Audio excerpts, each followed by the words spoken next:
It's a pleasure to inform you that today we have in La Trobada. This is this kind of seminar that we share from time to time with the group SOM, the Prometeo group SOM. That means we are, really. Not we can, but we are. But today we have this common seminar with Elmo Tempel, who comes from Estonia. He's also a collaborator in one of the aspects that also he will talk today about detecting filaments. But the title, as you see, talks about Laniakea, who is the name that means in Hawaiian means heavens, and it's the name that we have for our local big supercluster. And probably he will explain how this supercluster has been defined and why this name and what's the relation with the large-scale structure and the discovery of the filaments in the nearby universe.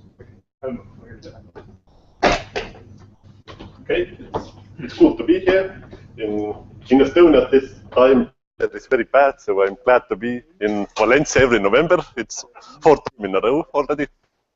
And before I'm going to talk about galactic filaments, most of my talk today is about filaments. But firstly, I speak about our new home called Laniakea. And when I prepared my slides, I realized that all my talk is about galaxies, but I don't have any picture about galaxies. So I just added one picture about our neighbor, Andromeda. In this screen, it looks not very good. In my screen, it's much better. But this is the image that Sloan did or took about M31, and it consists 450 individual frames, and we just put this together into one big image, and now it's more than 400 megapixel image of M31. As far as I know, it is the biggest image or largest image about M31. And if you took out some small areas in this image, you can see nice background galaxies and so on. And this is actually where my scientific career begins. I started to analyze or study or model this M31, the mass profile in M31. And during my years, I have continued this. And this year, the analysis, one of the analyses we did together with Belgian astronomers, made to the front cover of Astronomy and Astrophysics. And in this paper, we just put together 22 images of M31 from far ultraviolet to the far infrared, and we analyzed the dust content in every pixel of M31. So it was quite good work. But now this is all about galaxies, and now I switch my point of view, and from galaxy physicist, I'm now cosmologist. So you mentioned, so we have to ask. Yeah. So is there any significant difference with respect to what you expect? So we know more or less somewhat the dust in our galaxy. Is there any significant difference there are differences between the dust in our galaxy and dust in M31. And so? I don't remember the details, but there are also differences between the dust in our galaxy and Magellanic Cloud. So there might be just they are different kind of objects, or I don't know. The differences are not very big, and I don't know how important they are, because in this paper we got slightly different results than we got in our own paper, where we didn't use all the wavelengths, but just the Sloan and the infrared waveband. So it depends how you make the study. The results might be slightly different. So it depends all the assumptions and what model do you use to model the light emission in galaxies. So yeah, but today's talk is about, I'm a cosmologist. That means every galaxy is just a point, maybe with some parameters or numbers or colors, and I forget how galaxies look like. And as I start, I will speak slightly about Laniakea, what is our new home, and it was in the front cover of Nature in the first number in September. And actually, the study is not mine. I just happened to write the News and Views article on that paper. The study itself is made by Brent Tully and Yehuda Kaufman and Hélène Courteau. They're named here. And it is based on the Galaxy catalogue, in nearby Galaxy catalogue, that includes about 50,000 galaxies. And for 8,000 of them, also the exact distances are measured. They are not as exact as we would like, but still. And the structure they found, they call this Laniakea. Okay. And this is movie, if you want to know all the details how this is made, you can go to the Nature webpage and look the movie, but I'm just explaining what I know or what is important for my point of view.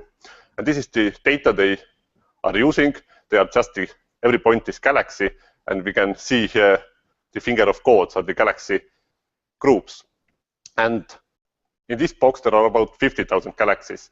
And for 8,000 of them, they have measured the exact distances of galaxies. And this allows to derive the velocity field around in our nearby universe. And soon the arrows show the velocities of galaxies. It's just they have the distance from redshift, they have the exact distance, and then they just subtract from one from another, and they got this velocities for every galaxy. It looks much nicer in this image. If you look carefully what the velocities are, you see that there are still this finger of God visible even if you use exact distances, because the distance methods are not accurate enough. But if you smooth in large enough scales, you are able to construct velocity field, and this shows the velocity flow lines in our neighborhood. We are located in the middle of this box in this small errors. And if you put on the density contours on this region, you see that Shapley supercluster is the largest one, and there is also another one, Lepus, and there are two structures visible. And the structures you see, they also depend on the smoothing scale. If you go into smaller scale, the large structure will break into smaller structures, and you can see all the known structures that we know, Hercules, Shapley, Bisous, that most of them are known already several decades. So, but one thing, if we just have the distribution of galaxies, we don't know the velocity, and we don't know the velocity field. We don't know how these structures are connected, and this is the aim of this study, to use the position of galaxies and the velocities to construct this velocity field and to see how these structures are connected by velocities. And as you see, if this Shapley was one structure before, if you decrease the smoothing scale, you will see that it breaks up into smaller structures. So the Laniakea, as they discovered it structure, but it contains many, you will see later on this movie. So in these velocities, how expansion is taken out? So it means it's moving variables, or what is that? It's directly measurements. The velocities are direct measurement, but the error bars are quite large, and they also have to assume some cosmology to make these kind of movies, because for other galaxies, just redshift, and to get some cosmology, and actually the cosmological parameters don't match very bars with the standard cosmological model, but the Hubble constant is slightly larger in their data set. But this might be because the data set is not big enough in local universe, and there are some local biases. But for me, what was most interesting was the arc that connects these two clusters, that is not visible in galaxy distributions, but in velocity fields. You can see the filament or bridge between these two clusters, and this was quite surprising for me to see that in velocity fields you can actually see how these two big structures are connected by this arc. And this shows quite nice image about our local neighborhood. And as we see, there are big structures in one side and the other side, and we are located in the far edge, almost in the void in this large-scale neighborhood. So, and Virgo that is here, this was our local supercluster previously. It's just quite small compared with this big structure that we now call Laniakea. And now the circle is put around the Laniakea and the velocity flow lines is shown there. And we can see that everything that is around this area, they are connected through velocities. At some point, all the matter from this region will flow into one point. If we assume that the universe is not expanding, because since the universe expands, actually all the matter will not flow into one point. But in this flow lines, they assume that the expansion of the universe is taken out. And also that we see that in further away, actually the velocity information is quite sparse. We don't have accurate velocities. And the boundaries that they show here, they are not exact.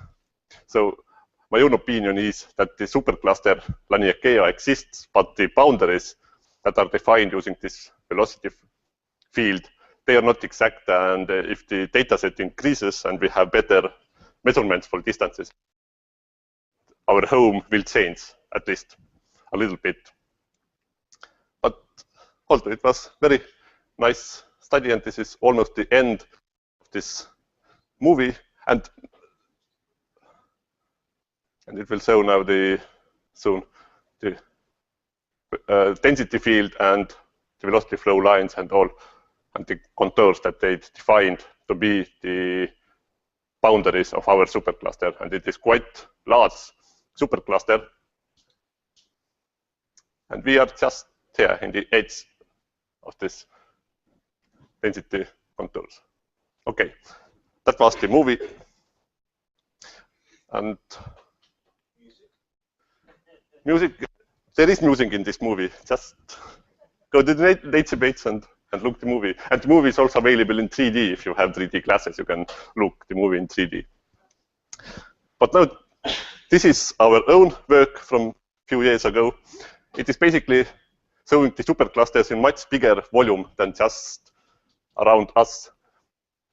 In the tip of this, it's a light cone, observed light cone, and in that tip that we are here, and our supercluster, Laniakea, is just located there. It's outside of this box. But this shows all other superclusters in this lone region, and there are about 1,000 superclusters in this region. And as we see, most of them are not spherical, rather they are filamentary. There are some filaments, and they are quite spider-looking, as we sometimes say. And this is where we see the filamentary network that I'm going to talk later on. We see that all the structures we see in the universe, they are elongated or look like filaments. And some of the superclusters, at least in further away, there are the same peak as our own supercluster Laniakea. So the Laniakea is big, but it's not extremely big. So we can see or find the same size systems further away as well. What's the meaning of colors there? Just to look nice. and to separate different superclusters. Every supercluster have one strict color, but the meaning is there are no meaning.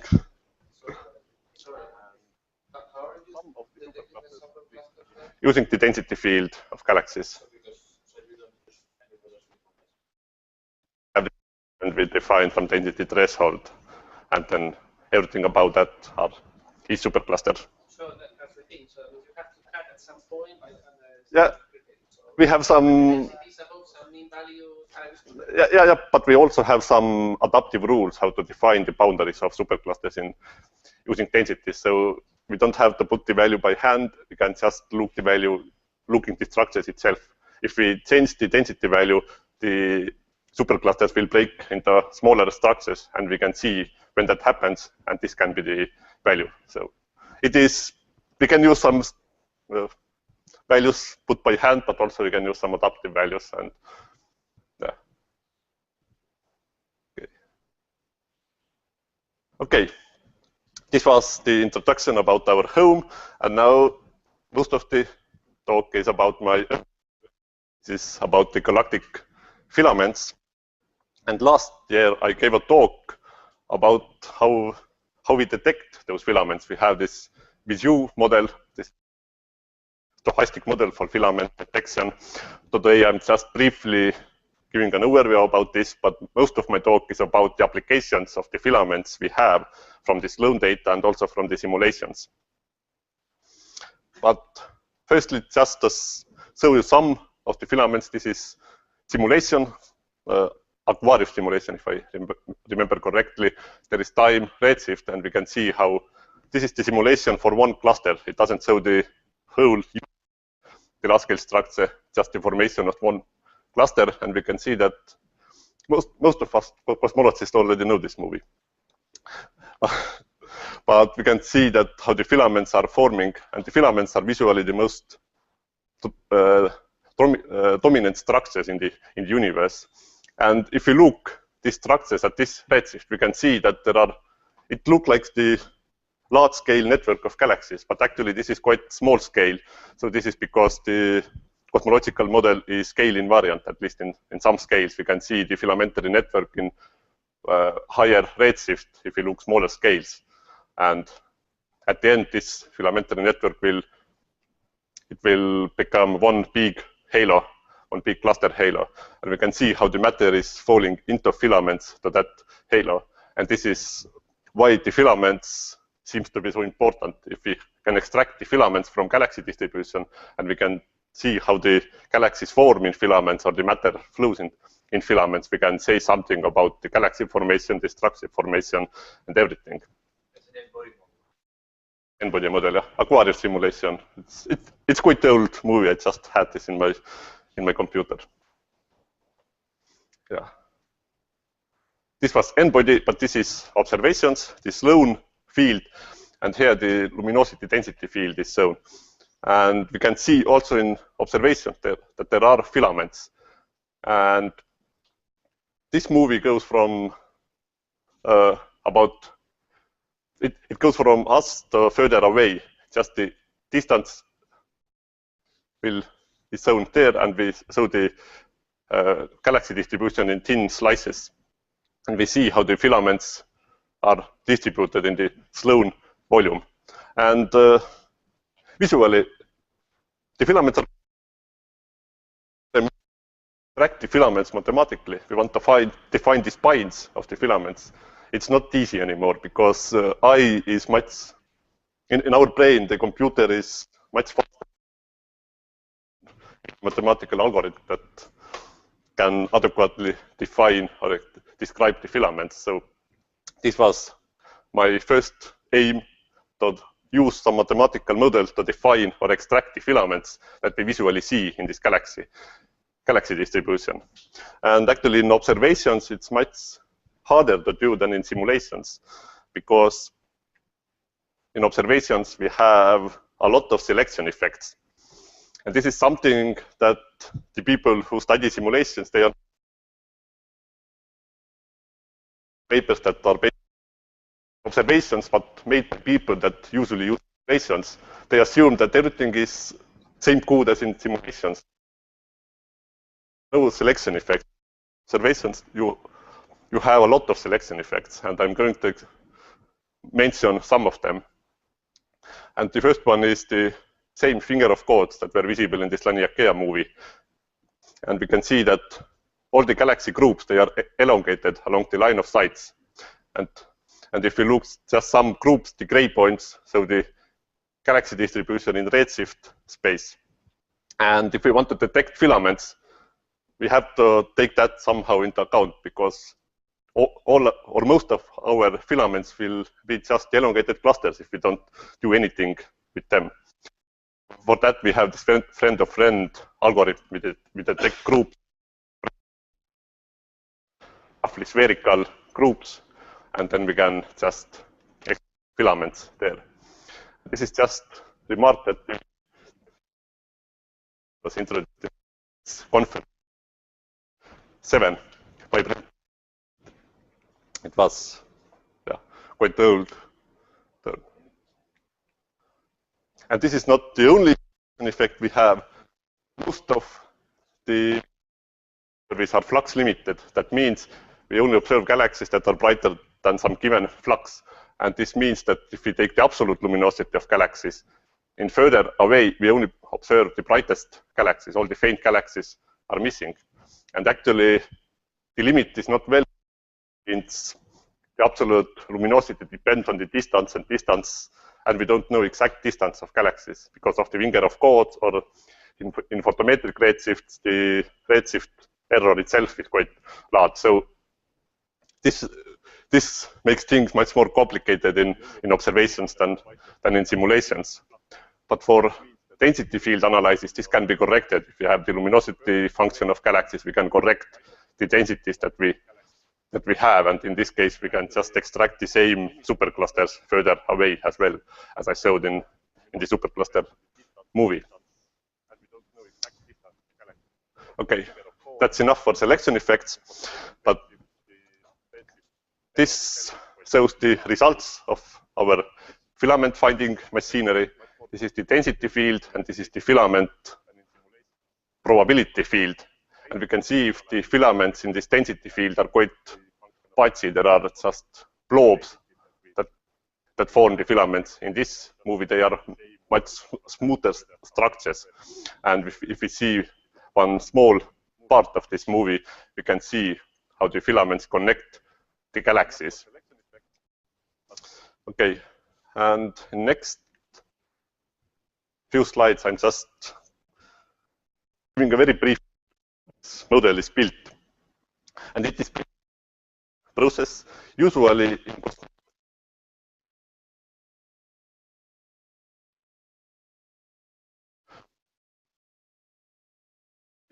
we don't use marks. We assume that the filamentary net marks or objects, and the filamentary network is seen as an process. And if you want to define this filamentary network, the simplest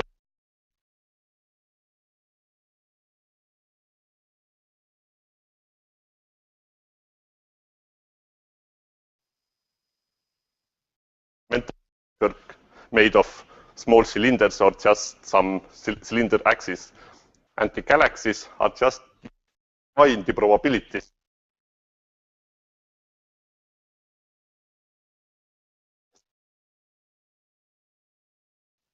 And it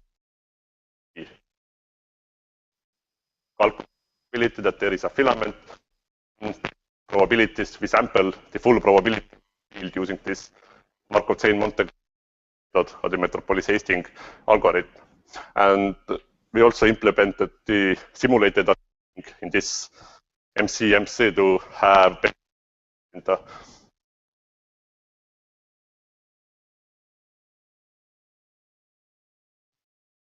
and the one is that this simulated temperature, it is monotonically, but there is much better ways that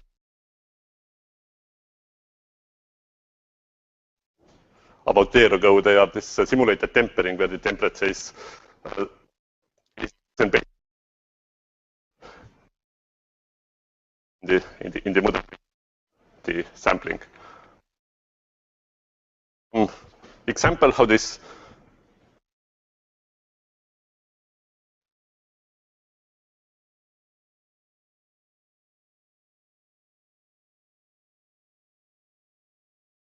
single galaxies or galaxies in very small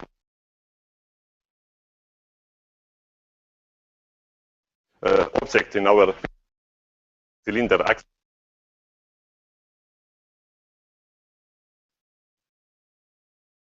The cylinders there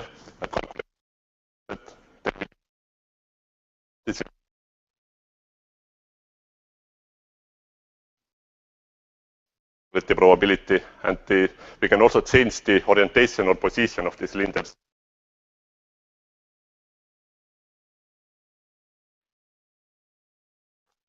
We don't see, okay, we can see some filament there, but it is appearing, and then because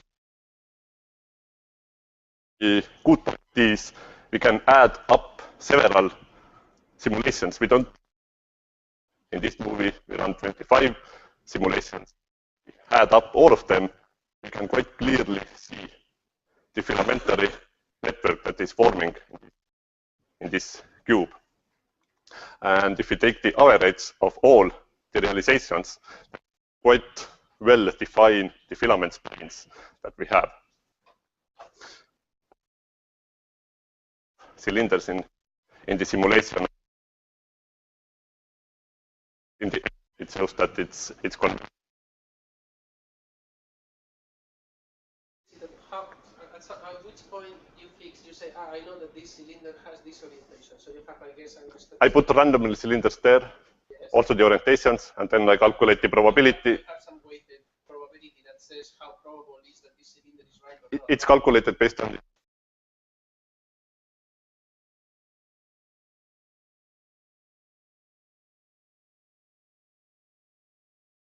because if the two cylinders are connected, then this is increased that there is a filament. So that means, for example, you put some score to this given cylinder. So this cylinder with this orientation has some, let's say, given score. But you can even erase it if some others fit better. Yes. And also the good part, since we have several.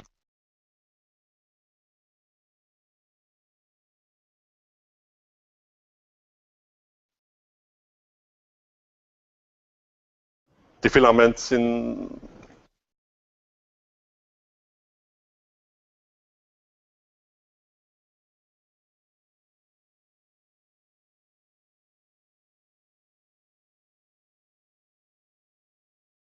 and we can just take the average of them or just sum up all them to see the full network. So way of searching because it's kind of it's not efficient. Yeah, in this Sloan region it took we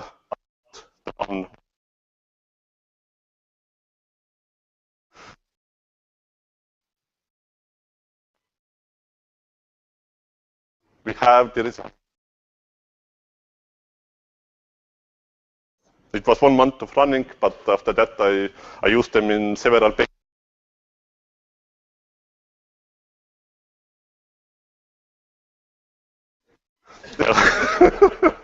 Yes, and those 50 were running in parallel. So yeah, they were running. But there are some important questions that I would like to know before I start my model or my simulation. The results of this model. One is, what is the local definition for? We had in Leiden in February this year.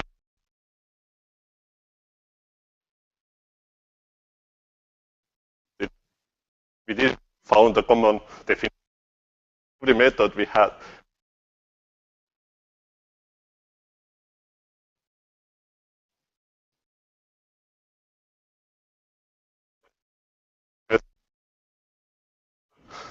I hope that in 5 years we will find a common definition.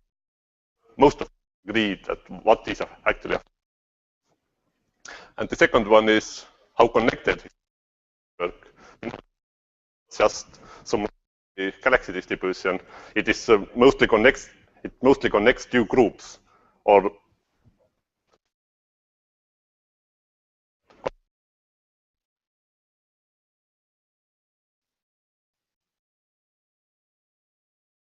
because in simulations we see that elements exist in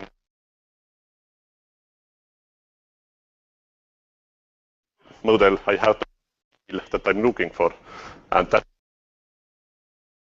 different scales and the scale way, but is the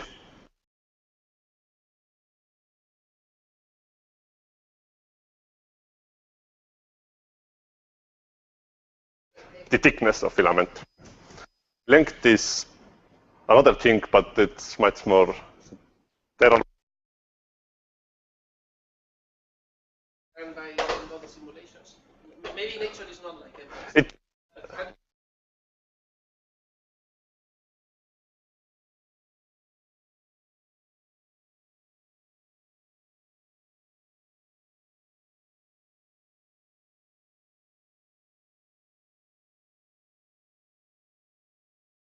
in simulations, and I don't know, because in also this algorithm it defines the filaments in many scales, but the scale they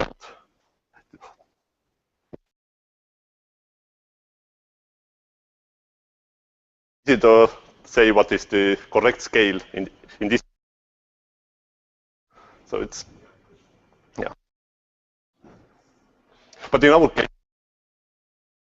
because this is roughly the size of the groups, and we want to find the filament connect the groups. This was our aim scale. And I think it works quite well. It has advantages compared with other methods. We have probability field, and since we have the rotation field, we can extract the filament spines that are lines. And well-defined structures we have.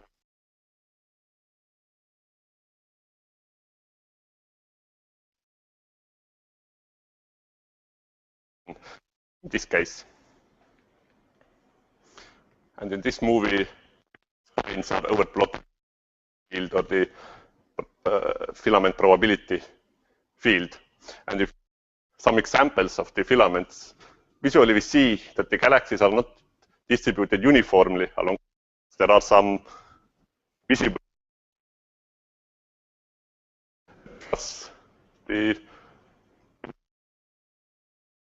It is just some visual.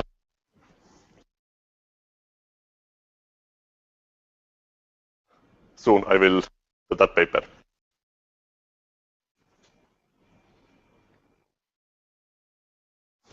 Just some statistics, how many galaxies are in filaments.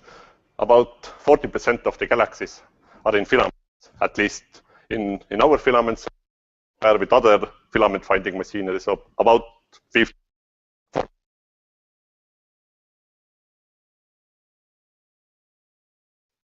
Universe, it's less than 10% of the is covered by filaments. So the filaments are quite.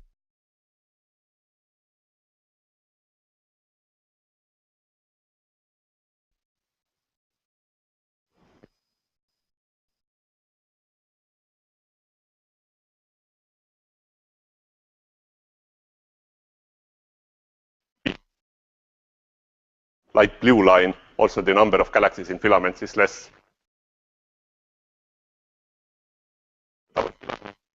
The connections between the clusters, and they don't go through.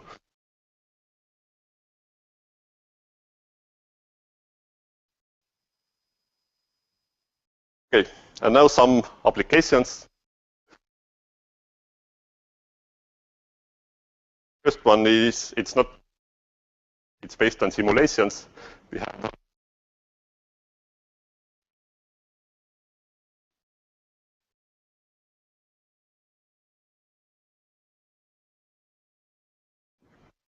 just analyzed the spines of filaments, or the orientation of filaments is aligned with the underlying velocity field, and we can see that it is very well aligned for most velocity filaments.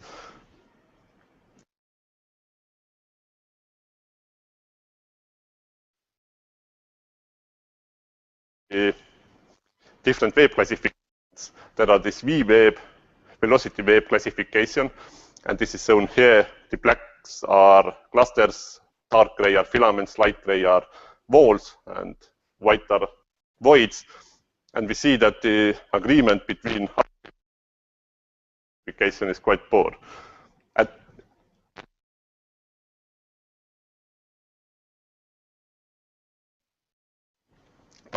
this is one density. If the agreement is not that.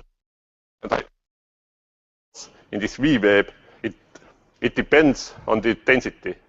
In lower densities, you have mostly voids, then you have sheets, then filaments, and then clusters. But in our case, in our method, it does not depend on the density. We only look at the structures, and the probability is defined in the way that it is density independent. And in this case, we can also find the filaments in low density regions and in high density regions more often than they can. So I think this is also something that makes hard to define the filaments, because they depend on the density, at least in some models, also in our models. It depends on the density. In lower densities, we are mostly void, and filaments and clusters. Now,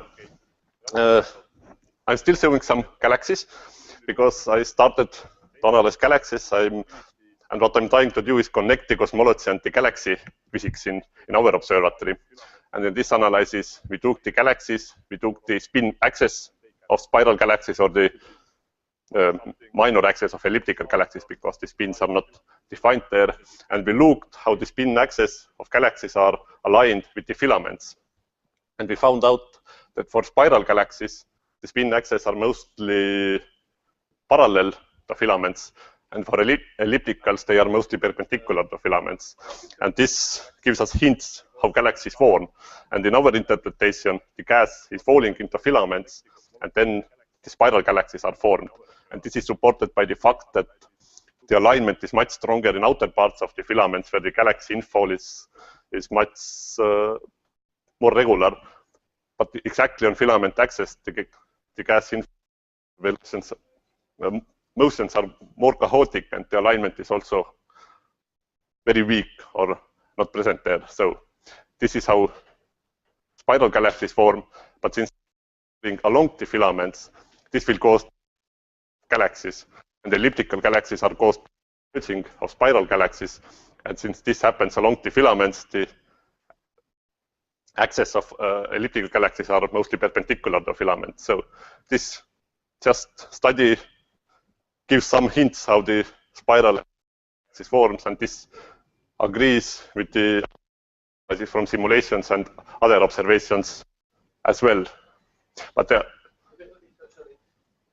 course, you answer or you try to stress which ones are the main differences. But in principle, I got interested in this problem, and what I find is, first of all, it's quite random. So there is not such a big preference. It's small preference. It's not big signal. Yeah. Okay, it's a small preference for that. But still, this is 2 sigma limit. So for ellipticals, it's quite strong. So it's there are some preference, but not all ellipticals have spin axis perpendicular to filaments. That's some of them. Everybody agrees, regardless of how they find their filaments. Yep. It's amazing. Yep. And this is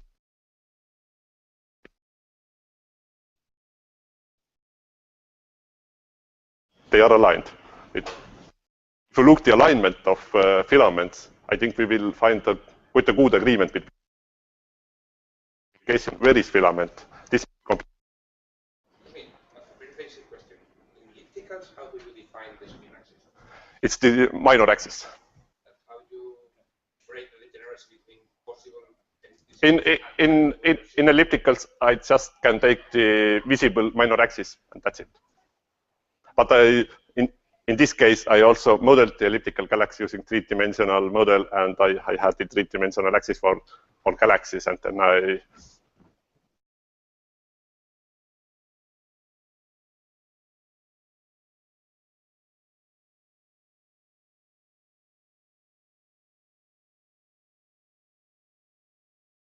the signal comes from the visible axis, not in the real axis.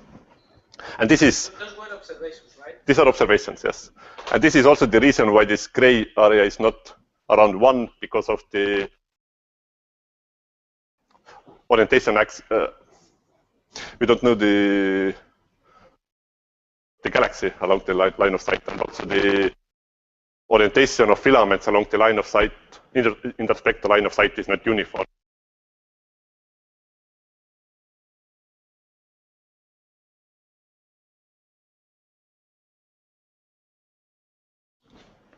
By the way, this is, I guess,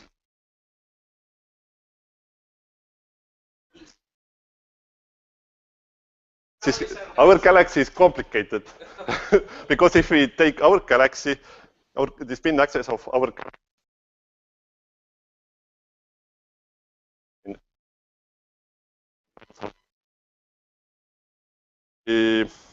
complicated part in our galaxy is that the satellites around our galaxy and around M31, there are a big discussion in this year how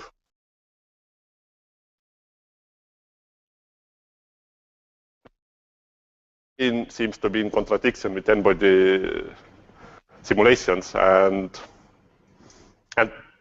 some are saying that this is big controversy between lambda CDM and observations, but some say it's not, and so on. There is some, yeah. I plan to study this myself, but I haven't done it. So I have the filaments in our local neighborhood in Laniakea. I haven't analyzed them, but it's quite difficult to do it in our location because the number density of galaxies is quite low. So for us, the relevance is how our galaxies eating materials, so in which main directions are they coming, and then with this might influence, for example, cosmic rays traveling, blah, blah, so that's why it's relevant whether to know. It seems that in astrophysics, nobody is, well, I didn't find anyone that is able to. But there is a big discussion about the satellites.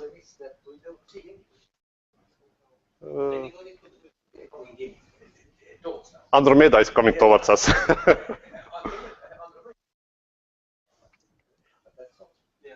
Okay, and we also extended the study slightly because we had this probability field for filaments. We looked at the cross section of filaments, and we see that the cross section is elongated, and we are able to define the seeds in location of filaments, or the seeds in the location of filaments, and the B1 vector is showing the seed of filaments.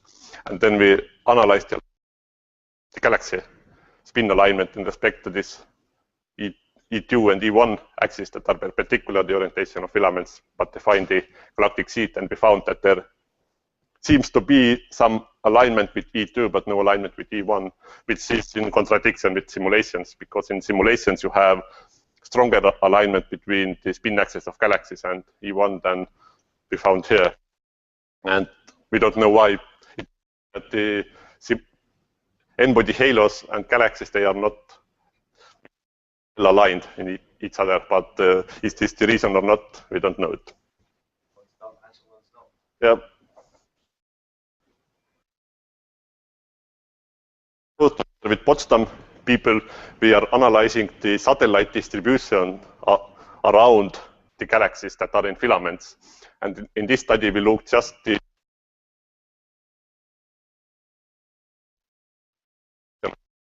number of satellites around isolated galaxies. And we found that if the isolated galaxies in filaments, the number of satellites is about up to 2 times or about 1.5 times higher than in other selection effects, the densities, the colors, everything. Just the fact that the isolated galaxies in filament or not is enough to give a rise of number of satellites around the galaxies that are in filaments. So in filaments, we have satellites than everywhere else. What's your absolute magnitude cutoff? We had 3 cutoffs. In this case, the primaries are around 22 or 23, minus 22, minus 23. For satellites, go up to 6, 7 magnitudes fainter than this. We use combine the spectroscopic and photometric satellites. So the Magellanic Clouds will be just about it. Yeah.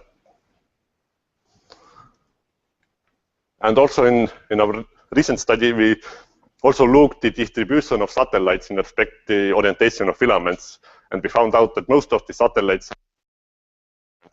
are differentially more satellites are distributed along the filaments than perpendicular to the filaments. And it's the same in simulations and in Millennium simulation and in Sloan observations. So some will just understand what it. So how are these satellite galaxies? So they are very faint. Very faint. Are they in solar masses or something like that? They are. The 8 solar masses? I think something like that. I don't know. 1% of our galaxy? 2%. Let's say it's 5, 6 magnitude fainter than minus 22. Yeah. In solar masses, I think 10 to 10 or something like that. But it's just a guess. I don't have the exact number. Well, 1%. Yep. Okay, and now the most recent that I most like, because it have a nice title. and suggested that if I showed the picture to him and said they look like pearls, filament.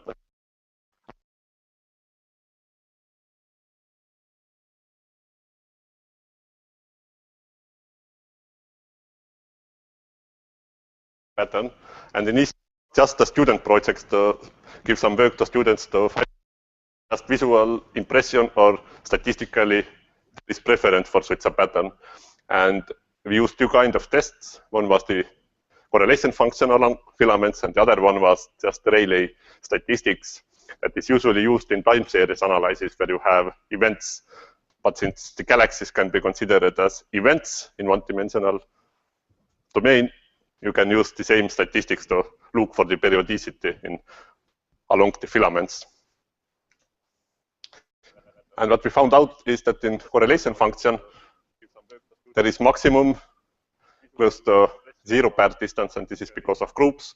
In galaxies tend to gather into groups. Then there is minimum, and then there is this maximum. And this was surprising because I don't know how to explain this maximum. This minimum can be explained because the matter into groups is gathered from the space around the groups, and there can be another groups just close to one group. But how to explain this maximum, I don't know. And the first thought we had, this must be because of the filament extraction. We define the scale and so on. But if I used twice the scale for filament extraction, the correlation function was the same. So the correlation function does not depend on the parameters of our model or the fixed scale of the filament. So this seems to be real. And what was more surprising to find out is that the same shape for correlation function is visible in simulations as well. What was your length parameter? One was twice the other, but what was it? The scale was, the thickness was 1 megaparsec. Yes, but the length? The length was 3 to 5. It was not fixed. It had some... So 3 to 5 in one and 6 to 10 in the other? Yes, yes. So you would not join filaments up if they were longer than 10 apart, right? In this case, I'm using quite long filaments only. I don't use short filaments. They are longer than 20 megaparsecs in this plot. So, and in simulation, is this the same? So it have to be also. It have to be in simulation as well. But why? I don't know. Maybe it's just because we construct these one-dimensional structures and it's there, or why it is. What is the average distance between the pairs groups in the filament? Oh, average distance. Yeah, I mean, I don't. you have several groups in the filament. I don't. Only considering that the first bump in the very short scales look like the correlations inside a group. Yes, yes, yes, it is. And then when you have distances between two different groups, you have the bump around 7, 8. And therefore, when you're looking for distances that are in the middle scales, you cannot reach galaxies. But if I only took the groups, not the galaxies, the center maximum disappears, but this maximum remains. In this plot, I only have the location of groups, not galaxies. So. Go to the previous one, go back where you have the data. So there is a characteristic of distance there, more or less by eye, that is about 7 megaparsecs. So this is what you are telling me. Showing us in the. So this is just this example. You play with other observations, etc. Or sorry, because here visually you can more or less see that there is some kind of correlation. I have only 3 filaments, but here I have hundreds or thousands of filaments. Okay, so that's something different. Yeah. It's statistically robust. Yeah. And Correlation maximum 7. yeah,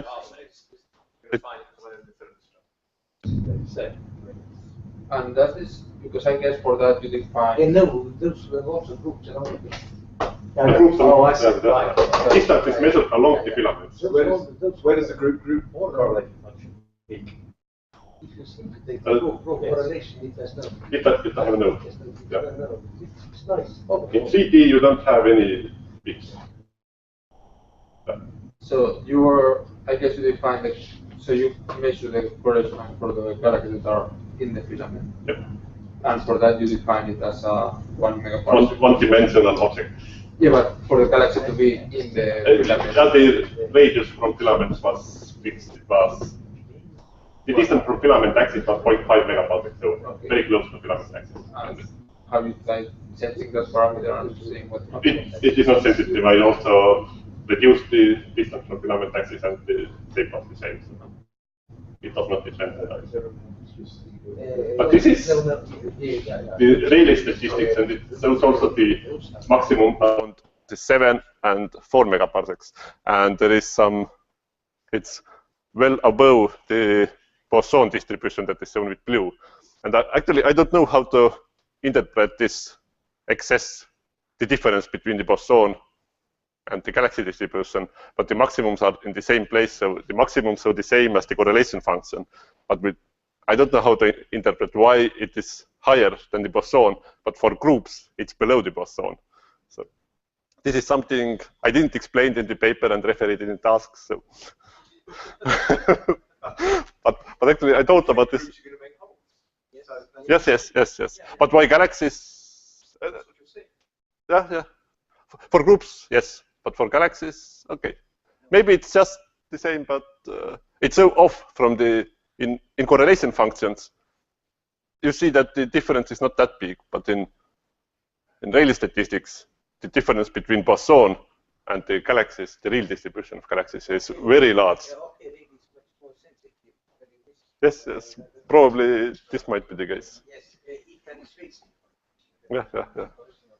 And it also shows that there are no single periodicity in the distribution, but there are a lot of periods, and this is just the peak of this distribution. Because if I did the test where I put periodicity in by hand using some periodicity, where the period was distributed using some assumed shape, then the Rayleigh statistic gives exactly the same shape out. So one more question. So this was galaxies and groups. Yes. In filaments, but you derive those filaments from Sloan, I guess. Yes. This is in the redshift slices. Do you average, or it happens for all redshifts that have? In Sloan, the redshift slice. Yeah, it's not. I know it's not very big, but you can go from 0.3 to 0.6. It's not. The filaments are only defined up to 0.1 or 0.15, so. Okay, so it's near. Further away, the main is low, and no redshift. Yes. Main. This main Sloan only that goes up to 0.2 maximum. Filaments to 0.1. It's to see why this is scale, because this scale is going to be. It will change with in simulations. I try to look the scale as a function of redshift, and it seems it is in the same place in every redshift, at least in redshift 1.0, 0.5, and 0. It is in the same place. Okay. That is strange. I don't know. This particular statistic that you are using measures periodicity. What does it mean when it's negative? It's not negative. 0 is it's not negative. It's always positive. What does it mean when it's below boson? Below boson, that means they are. Regularity. What was the correct word then? Regularity. Regularity, yeah. They are regularly spaced.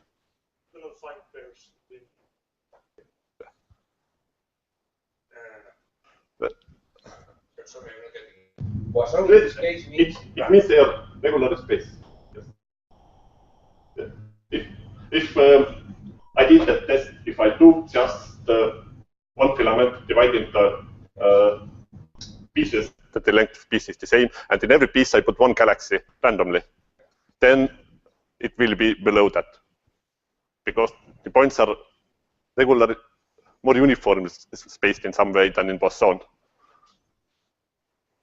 Boson is very Yeah, boson is not very uniform. Okay, and this is almost the end of my talk. And this is another project we have in our observatory. This is the V-Bank, where half the parents come. And Jukka Nevalainen last year gave a talk about this in Valencia. And so I don't have to talk about this. And we also asked me, since there are some particle physicists in this room, that I should talk about my Fermi papers. And this is the work I did in my postdoc period. And my supervisor was Martti Raidel, who was also postdoc in Valencia. I don't know, maybe some of you know him. And we wrote several papers where we analyzed the Fermi data, and we discovered that in the galaxy center there seems to be excess of photons, about 130 gigaelectron volts, and we interpreted this as the dark matter annihilation. And it is still my most cited paper, but it's wrong.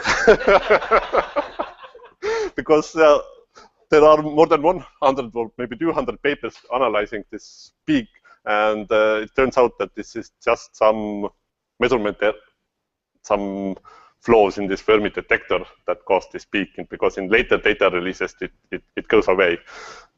It is there, but you can see that this is because of the systematics that are in the Fermi data. So it was.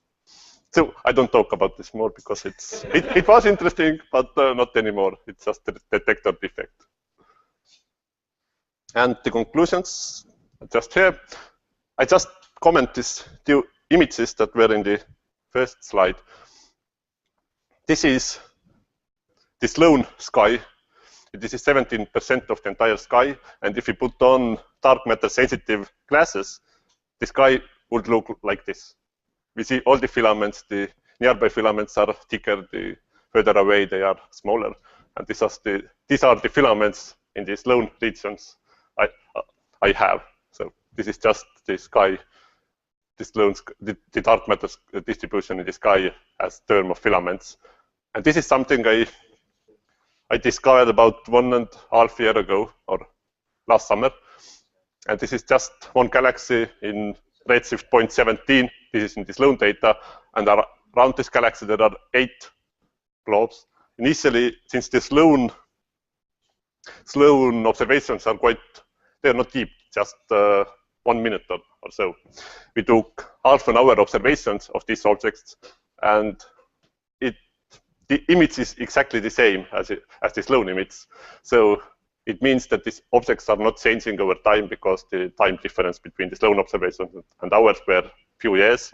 And also, we don't see any fainter structures around this. If it is a gravitational lens, then we should see arcs there, but we don't see. But the question is why these 8 globes have a circular arrangement around this galaxy, and we don't know it. Okay, I will end here.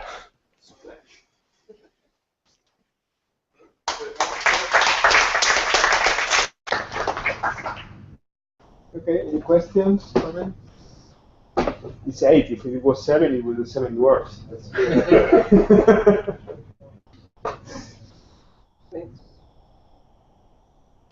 What is the distance between this? The center and the This is what? It was 5 or 10 arcs.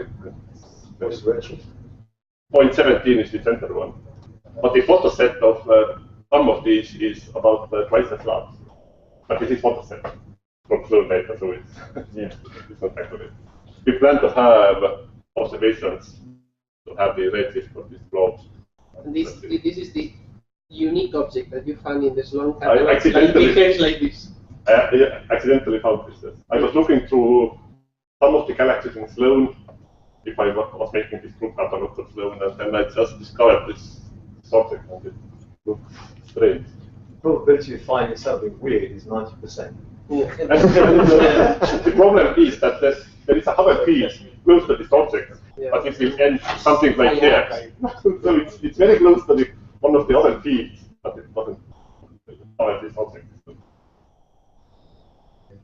Okay, very interesting. I have just a general impression that it's surprising to find that in spite of the cosmic expansion, everything seems to go to collecting the filaments. At the end, everything will be in clusters of just. They are not initially, if you do the filaments, later on they will go into clusters. Yeah, lambda will stop. Yes, but the lambda really hasn't worked, hasn't had much chance to work yet. Okay, lambda will change. You need time. More time than he's got. Yeah. More comments? We thank you again. Okay. Yeah.